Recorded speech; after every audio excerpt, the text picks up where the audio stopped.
for your patience on our loading dock, and thank you for joining me on board our world-famous San Diego Zoo guided bus tour. My name's Nolan. I'm going to be your tour guide and bus driver today for the next 35 to 40 minutes. As we make our way across the zoo, we're going to do our best to travel and visit with all of your favorite plant species as well as your favorite animal species today. We're also going to visit within our 8 conservation hubs. These are key partnerships and communities that we work with all across our planet, allowing us to achieve our goal of creating a world where all life can thrive. And we wouldn't be able to make any of that amazing work possible if it weren't for you joining us here today. So thank you so much for all that you do here at the world-famous San Diego Zoo. Now we're just getting started in our Front Street Plaza. Take a look to the right. We've got some beautiful American flamingos. Now, American flamingos are the most vibrant, most pink flamingo species out of the 6 different species of flamingo on our planet. Later on in our tour, we're going to do our best to visit with their cousins, the African flamingos. We'll talk a little bit more about where that beautiful color comes from, those different diets, those different environments in which they develop. Out in the direction ahead of us, just past our exit sign, you can actually travel on foot to visit within our Wildlife Explorers Base Camp. You can also head into our reptile house, our reptile walkway. There's a lot to visit with on foot here today.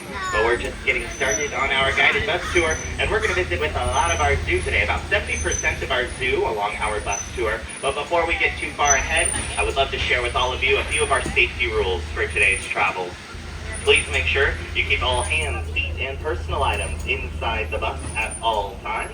We do come pretty close to some different plants, vehicles, and people today. If you do happen to drop anything over the side of the bus or you need help from me here, just wave your hands up towards the front of the bus. I'll do my best to safely stop in the moment, help you out if I can. If I cannot, I'll get you the help you need via the bus space. So let me know what you need and I can help you out. Same goes for you upstairs. Take a look towards the front of the bus. That tiny black dot up there, that is a camera. Yes, I've got eyes up there, eyes down here to keep us all nice and safe throughout our journey today.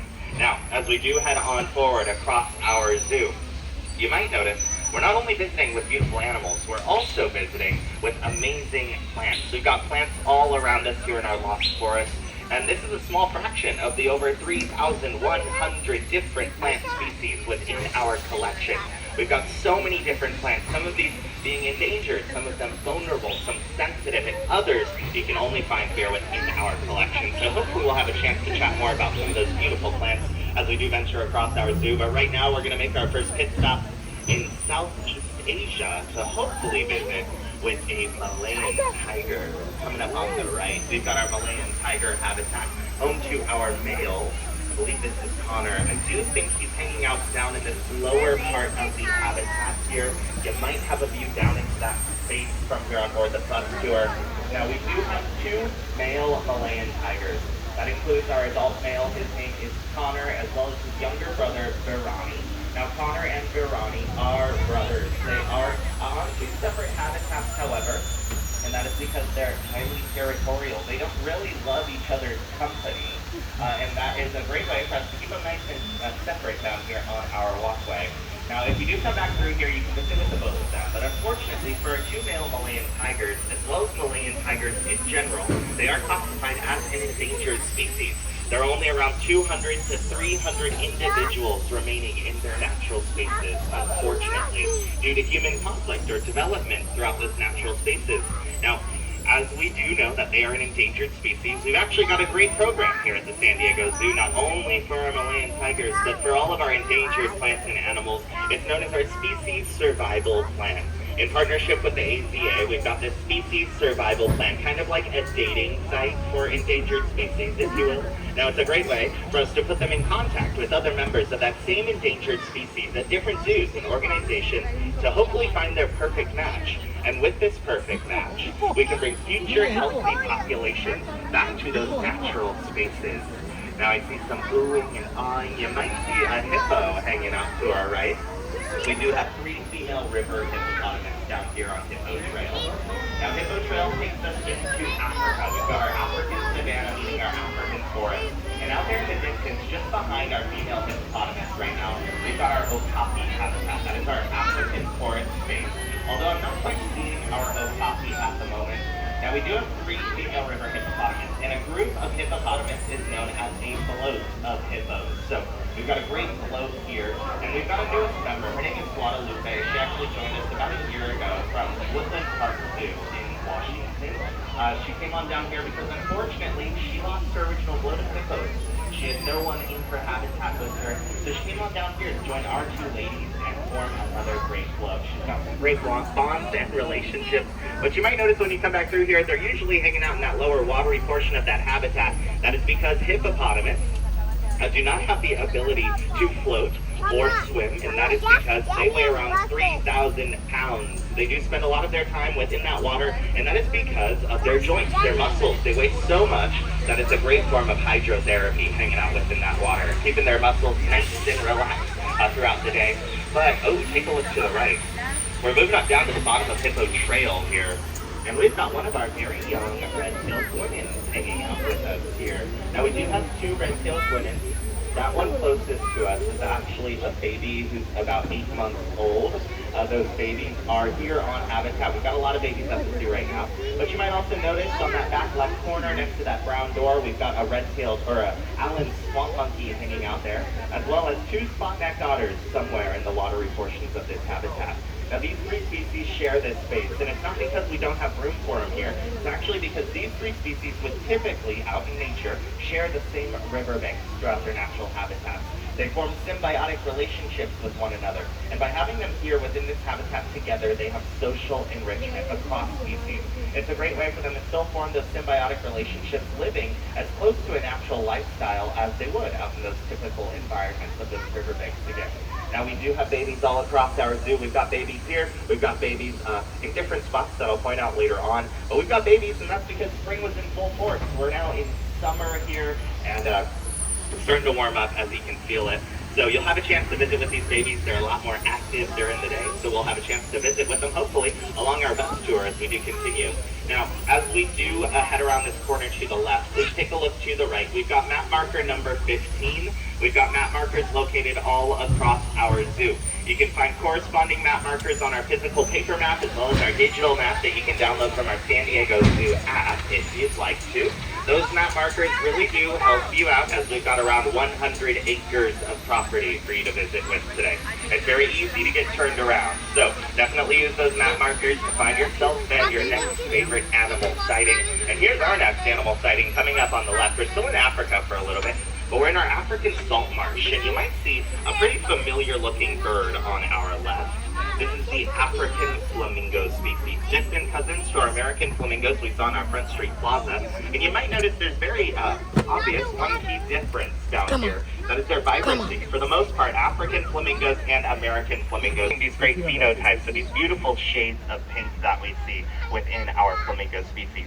But on those African salt marshes, right there in its name, it is super salty. That water is holding a lot less of that carotenoid pigment within those species.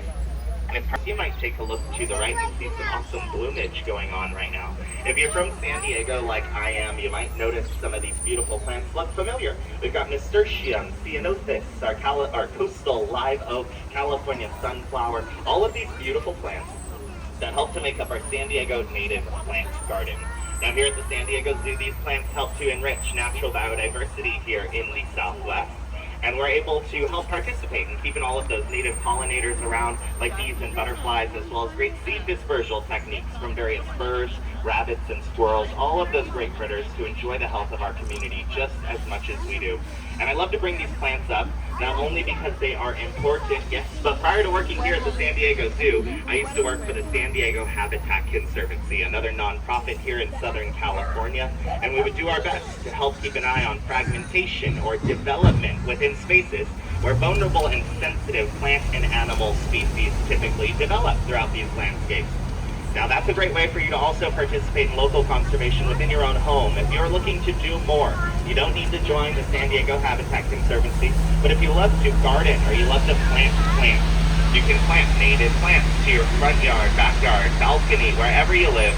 Those native plants are going to directly contribute to the health of all of these amazing critters out there. This is helping out your garden, helping out your community, and helping out all of those beautiful species that call your neighborhood home as well. Now that's a great way for you to participate in local conservation efforts. but you can also participate directly in worldwide conservation efforts, just like you are right now here at the San Diego Zoo, simply by visiting with us here today. Now, our journey is continuing up our polar hill, and I'm sure you can guess what our next animal sighting might be, and that is potentially our polar bears. We're entering our northern frontier. We've got the largest out of the 8 bear species coming up on the left, and we do have 2 female polar bears to keep an eye out for. Now, polar bears out here at the San Diego Zoo, especially during these warmer weeks, they love to hang out on the very far side of their habitat. So we're going to pause for a moment here, and we're going to hopefully spot a polar bear or 2. See a polar bear there in that viewpoint, but as we do head up our polar hill, take a look to the left through these pine trees. You might have a great peek into the far sides of their habitat as we do continue on forward here.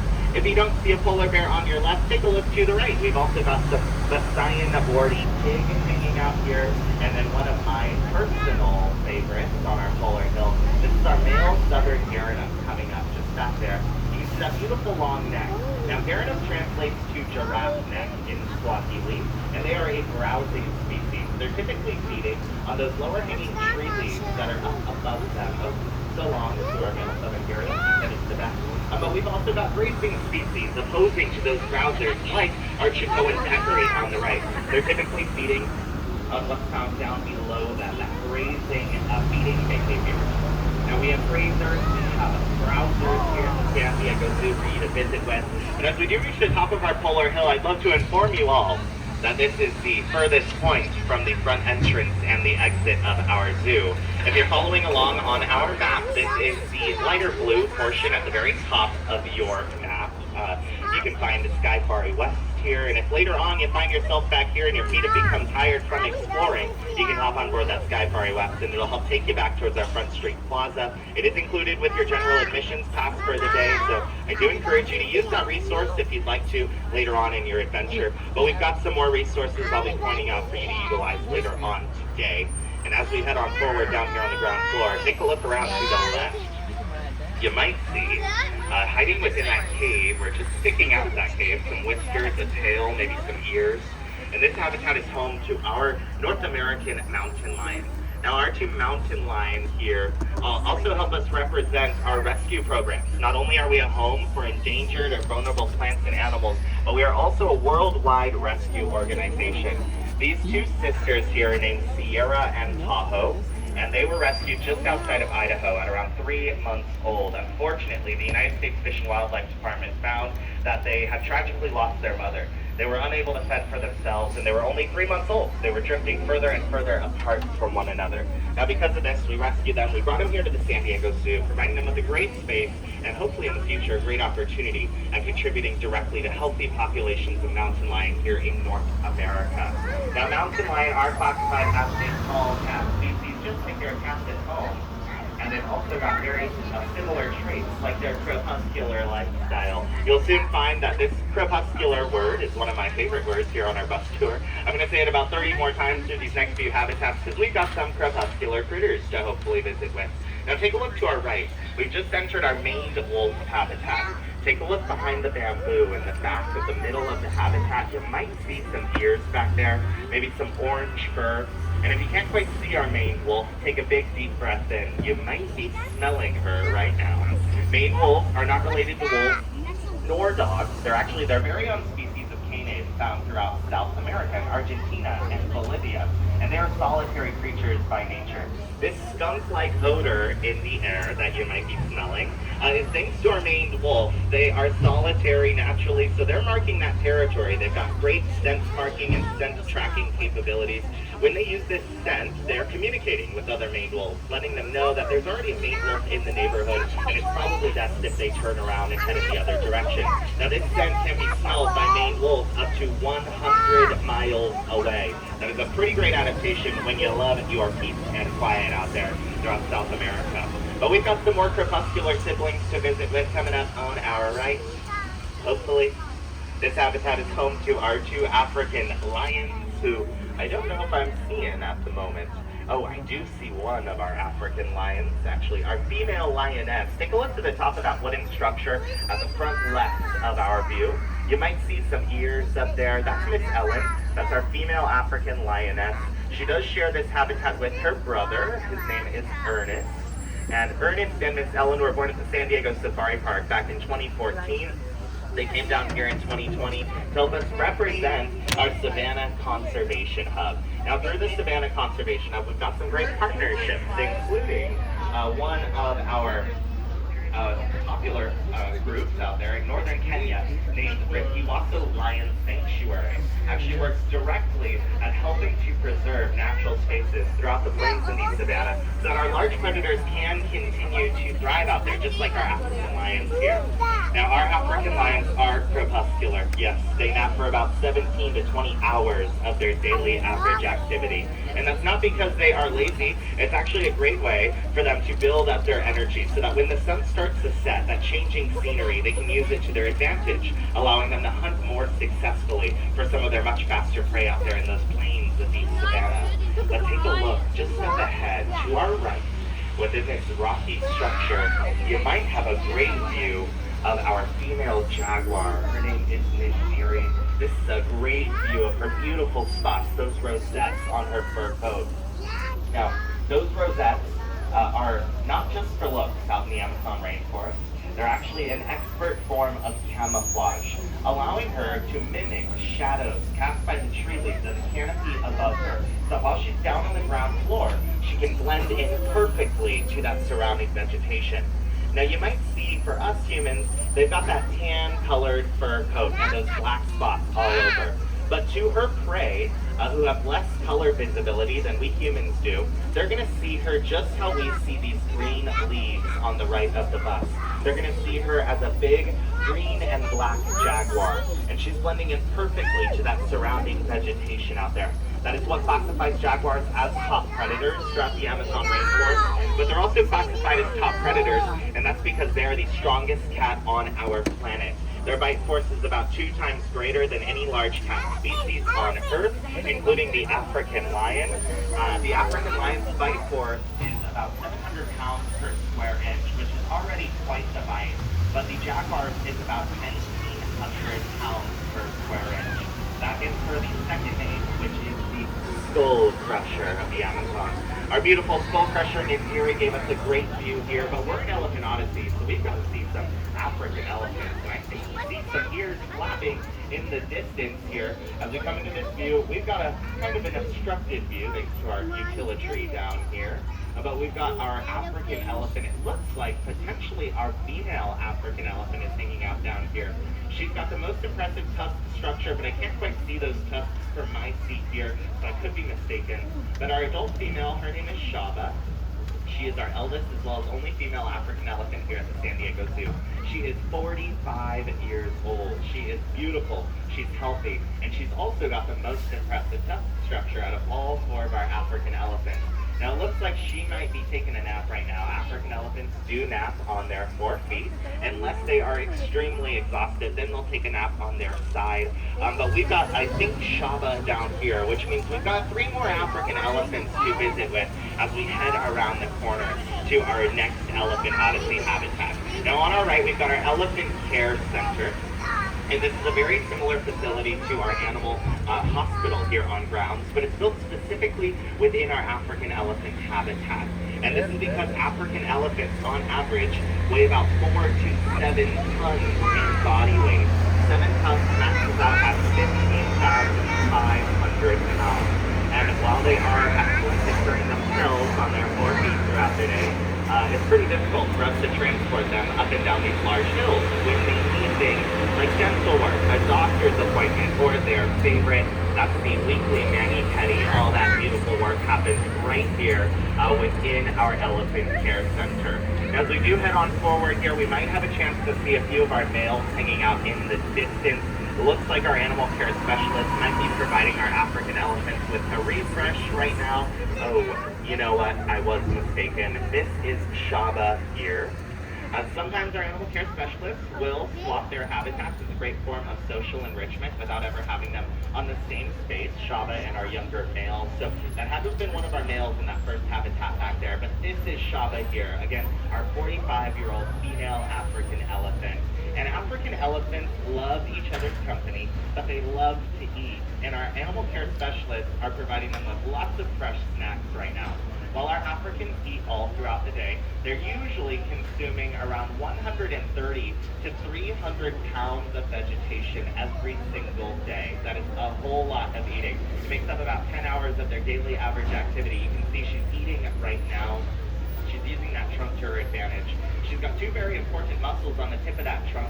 They're known as the ventral and dorsal fingers of the African elephant, a very unique adaptation to the African elephants only, and it allows them to pick up things as small as an individual blade of grass if they wanted to. Kind of like our pointer finger and our thumb, they can use it just like us. They don't have fingernails, but they're excellent at grabbing pennies off of flat surfaces. They're super tactile with those muscles. Now this is Shaba here. It looks like our animal care specialist might be creating a huge mud pit. Look at that there. Oh my gosh.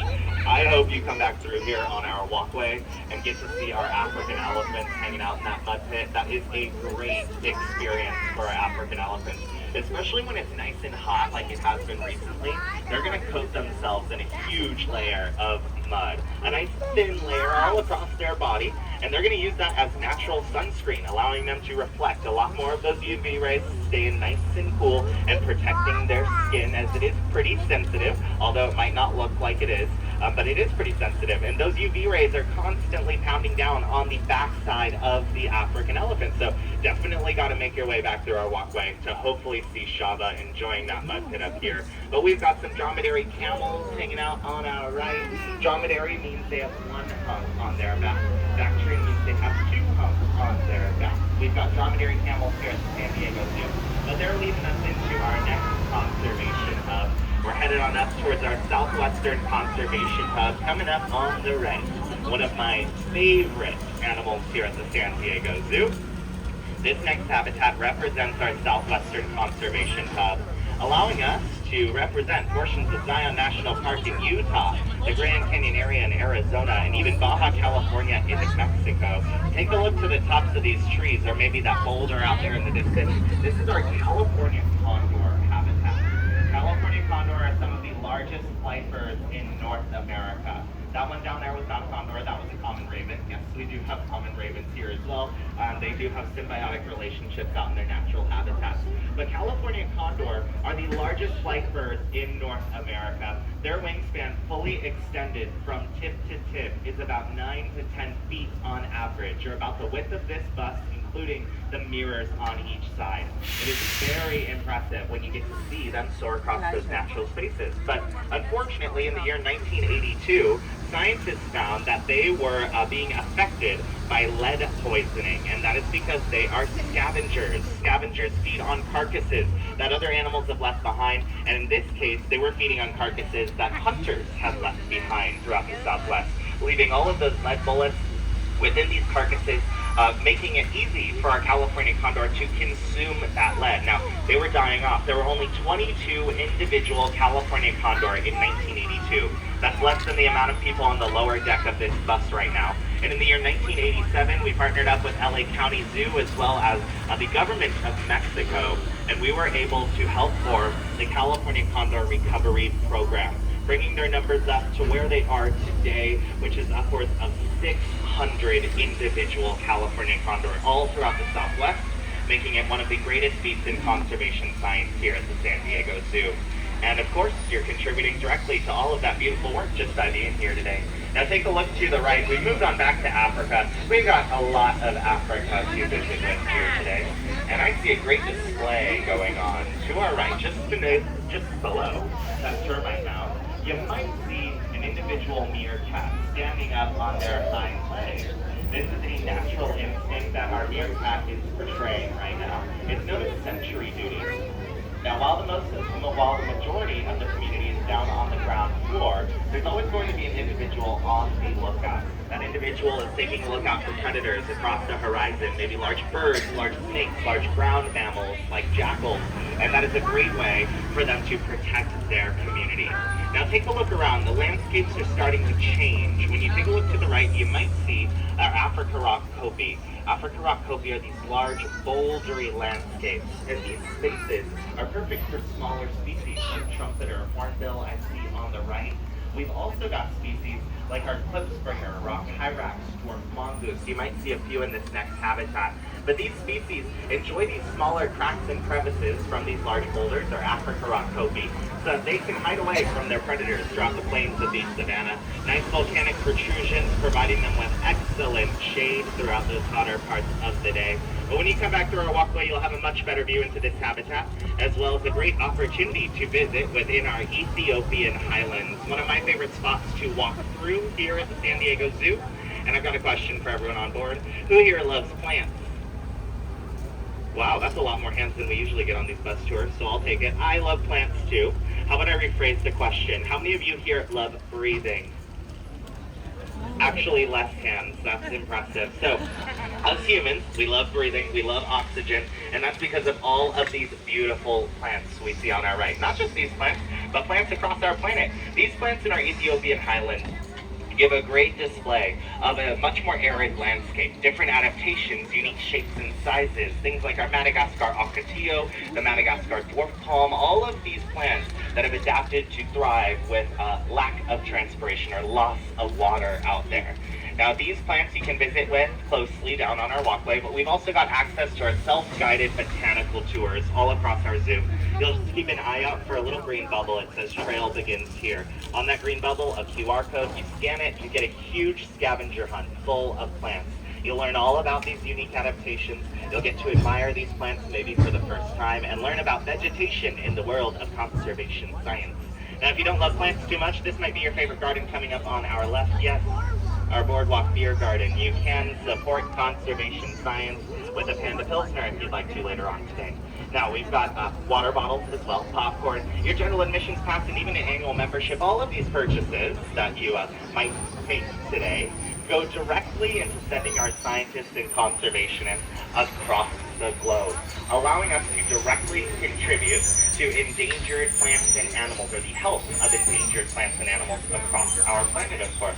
Throughout all of these beautiful conservation hubs, all of this amazing work can be done and is done by you joining us here today. Now, we're continuing down Center Street. Sorry for what seems like a lack of thought right now. I'm listening to the radio, and I think I might have to make it down Center Street a little quick right now. So take a look to the right. We've got empty habitats. Yes, that's what extinction looks like, but we've got those inhabitants later down at the bottom of Center Street. Now, we are making a quick pit stop back in North America because we have got our North American grizzly bears, and a great view at that. We're going to wait for the stroller to get pushed in the sidewalk a little bit more, and then take a look into that pool just ahead of us. We've got a grizzly bear hanging out down here in that water. This is a great view for us here on North of us. I'm going to pause here. I'm going to cut off the mic, and then I'll be back in just a moment. But enjoy this amazing view of one of our grizzly bears.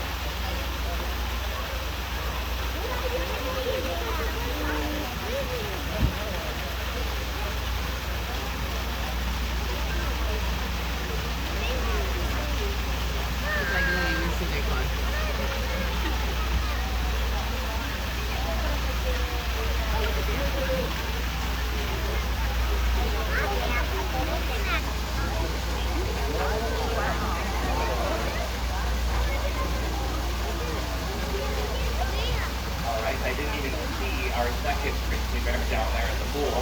But we've got our two North American grizzly bears here. They're excellent in sharing this space, and that's because they've been sharing for a majority of their lives. Their names are Scout and Montana.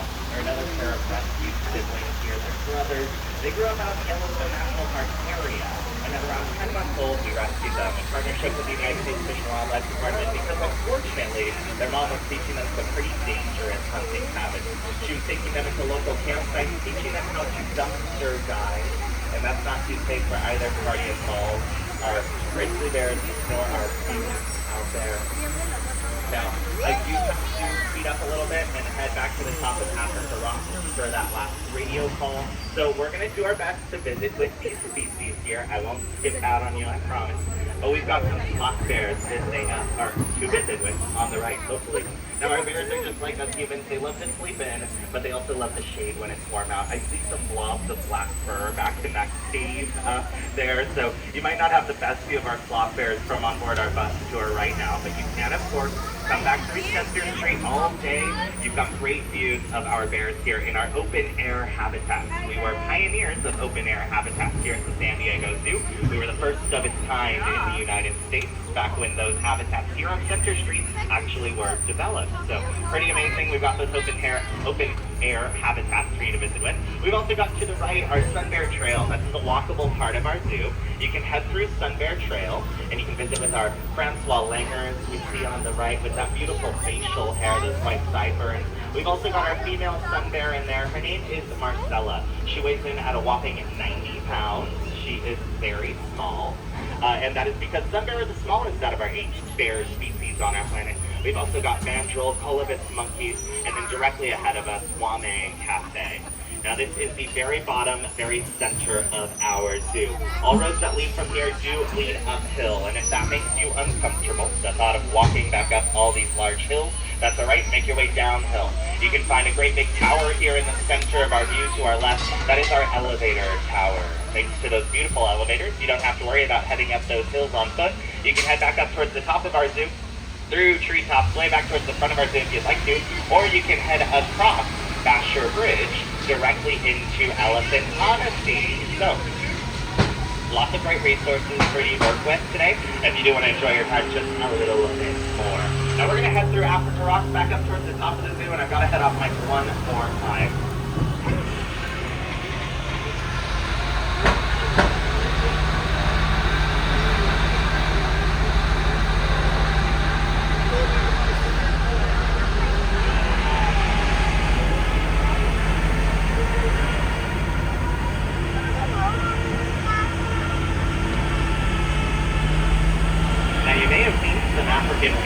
Way out there in the south of Africa, Cape Finbach, that is. But we're headed north and we're entering the island of Madagascar, where we've got coming up on the left 4 different lemur species. Ooh, a red rust lemur right down there. 4 different lemur species endemic to Madagascar. We've also got fur-back monkeys here in Africa Rocks, otter, leopards, and a very special visit that you can make later on today with a brand new baby baboon. That baby baboon was born 4 weeks ago, or 2 weeks ago, sorry about that, was entering the habitat just 4 days after being born. So you have a great opportunity to visit with this brand new baby baboon when you come back through here later on today. But we're still continuing north. We're heading towards our Ethiopian highlands right now. But as we are in Africa, naturally, we've got to make a quick pit stop in Australia. Take a look to the right, we've got our Australian Forest Conservation Hub. These are our treetops home to our male koalas. And then just up ahead on the right, we've got our treetops home to our female koalas. Now they are on separate spaces. That is because male koalas are highly territorial. They do not enjoy each other's company. One moment, please.